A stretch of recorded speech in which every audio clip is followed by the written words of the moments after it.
আজকে কোনো গল্প বলবো না। হ্যাঁ, আজকে কোনো গল্প বলবো না, একটি বাস্তব ঘটনা আপনাদের মাঝে শেয়ার করব। এক ধনীর দুলানি অর্থাৎ এক বড়লোকের মেয়ে ভালোবাসার টানে এক গরিব ঘরের ছেলের কাছে চলে আসে।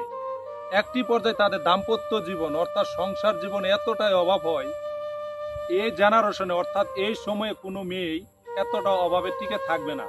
ইদানিং আমরা দেখি টিকে থাকেও না। তারপরেও সেই ছেলেটির কাছে এই মেয়েটি টিকে থাকে।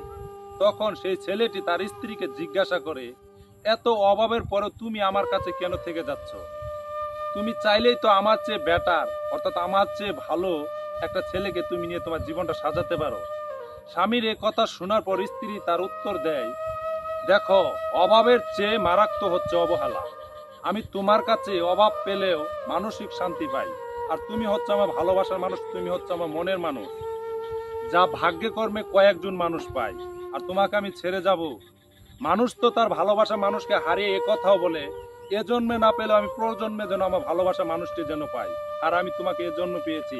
হ্যাঁ, অভাব আজ আছে কাল নাও থাকতে পারে। হ্যাঁ, অভাব আজ আছে কাল আমরা টাকা পয়সা মালিক হতে পারি। তাই আমি বলছি, অভাবের জন্য যেসব মেয়ে তার স্বামীকে ছোট নজরে দেখে কিংবা তার ভালোবাসা মানুষের মনে আঘাত দেয়, এটা মোটেও ঠিক না। আশা করি ভিডিওটি যদি ভালো লাগে অবশ্যই অন্যকে দেখার জন্য সুযোগ করে দিবেন।